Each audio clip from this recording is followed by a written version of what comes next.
ಕೃಷ್ಣಾ ನೀರಿನ ವಿಷಯವಾಗಿ ಮತ್ತೆ ಮಹಾರಾಷ್ಟ್ರ ಸರ್ಕಾರ ಖ್ಯಾತೆ ತೆಗೆದಿದೆ.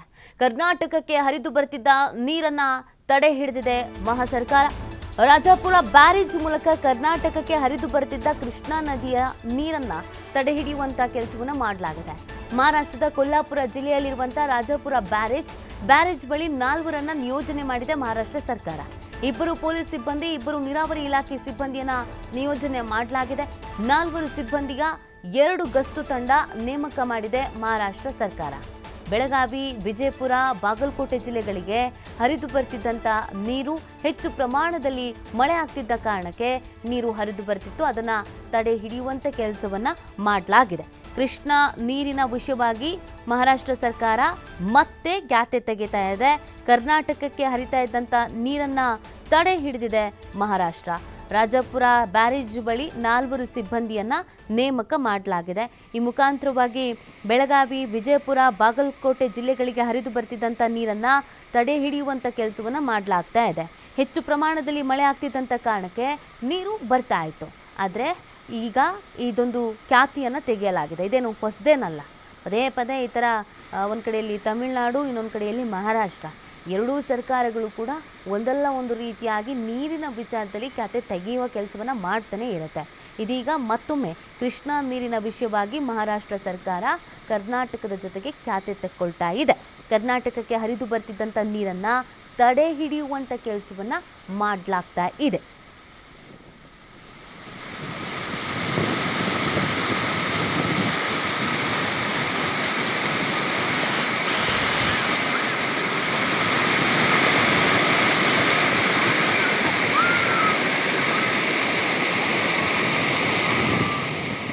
ಕೃಷ್ಣಾ ನೀರಿನ ವಿಷಯವಾಗಿ ಮಹಾರಾಷ್ಟ್ರ ಮತ್ತೆ ಕಿರಿಕನ್ನು ತೆಗೆಯೋದಕ್ಕೆ ತಯಾರಿ ಮಾಡ್ಕೊಳ್ತಾ ಇರೋದು ಇದು.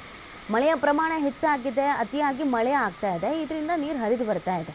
ಆದರೆ ನೀರು ಹೊರಗೆ ಹೋಗಬಾರ್ದು, ಕರ್ನಾಟಕಕ್ಕೆ ಸೇರಬಾರ್ದು ಅಂತ ತಡೆ ಹಿಡಿಯುವಂಥ ಕೆಲಸವನ್ನು ಇಲ್ಲಿ ಮಾಡಲಾಗ್ತಾ ಇದೆ.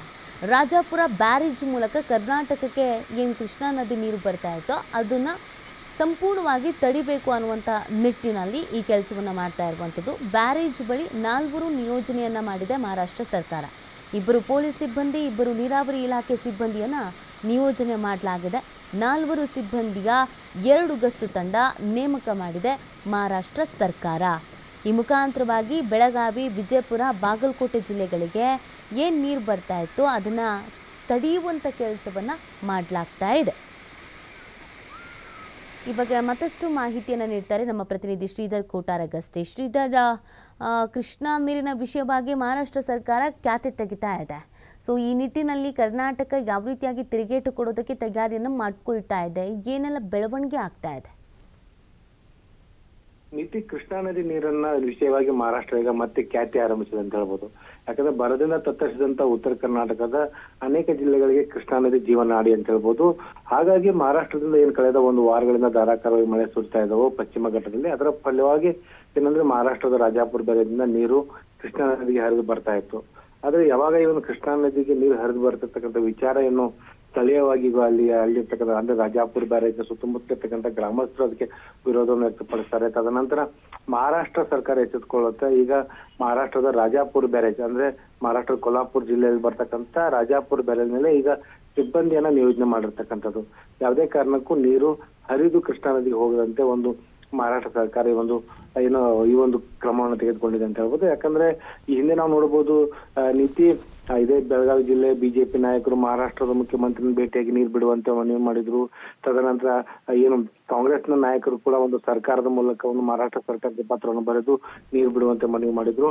ಅದೇ ಆ ನಿಟ್ಟಿನಲ್ಲಿ ಒಂದು ಸಪ್ತ ನದಿಗಳ ಏನು ಜಿಲ್ಲೆ ಅಂತ ಹೇಳ್ತೀವೋ ಆ ಒಂದು ಸಪ್ತ ನದಿಗಳ ಒಡಲು ಬರಿದಾಗಿ ಹೋಗಿತ್ತು. ಬರದಿಂದ ತತ್ತರಿಸಿದ ಜನರಿಗೆ, ಜನ ಮತ್ತು ಜಾನುವಾರುಗಳಿಗೆ ಕುಡಿಯೋದಕ್ಕಾದ್ರೂ ಸ್ವಲ್ಪ ನೀರು ಬೇಕು ಅನ್ನೋ ನಿಟ್ಟಿನಲ್ಲಿ ಒಂದು ನೀರಿಗಾಗಿ ಒಂದು ಹಾಹಾಕಾರ ಸೃಷ್ಟಿಯಾಗಿತ್ತು.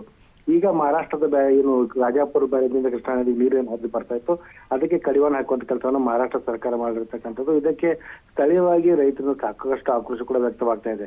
ಯಾಕಂದ್ರೆ ಬರದಿಂದ ತತ್ತರಿಸಿದಂತ ರೈತರಿಗೆ ಒಂದಿಷ್ಟು ಮಳೆ ಆಗ್ತಾ ಇದೆ.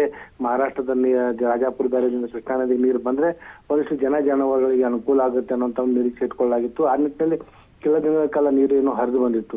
ಈಗ ಇವತ್ತಿನಿಂದ ಪ್ರಮುಖವಾಗಿ ಆ ಒಂದು ಬ್ಯಾರೇಜ್ ಮೇಲೆ ಸಿಬ್ಬಂದಿಗಳನ್ನ ನಿಯೋಜನೆ ಮಾಡುವ ಮೂಲಕ ಅದು ನೀರಾವರಿ ಇಲಾಖೆ ಅಧಿಕಾರಿಗಳಾಗಿರ್ಬೋದು ಮತ್ತು ಪೊಲೀಸ್ ಇಲಾಖೆ ಅಧಿಕಾರಿಗಳನ್ನ ಏನು 2 ತಂಡವಾಗಿ ರಚಿಸಿ 24 ಗಂಟೆಗಳ ಕಾಲ ಗಸ್ತುವನ್ನ ನೇಮಿಸುವಂತ ಕೆಲಸ ಮಾಡಲಾಗಿದೆ. ಈ ಮೂಲಕ ಎಲ್ಲೋ ಒಂದ್ ಕಡೆ ಮಹಾರಾಷ್ಟ್ರ ಜಲಖ್ಯಾತಿಯನ್ನು ಕೂಡ ಆರಂಭಿಸಿದೆ ಅಂತಾನೆ ಹೇಳ್ಬೋದು. ನೀತಿ. ಓಕೆ, ಥ್ಯಾಂಕ್ ಯು ಶ್ರೀಧರ್ ತಮ್ಮೆಲ್ಲ ಡೀಟೇಲ್ಸ್ಗಾಗಿ.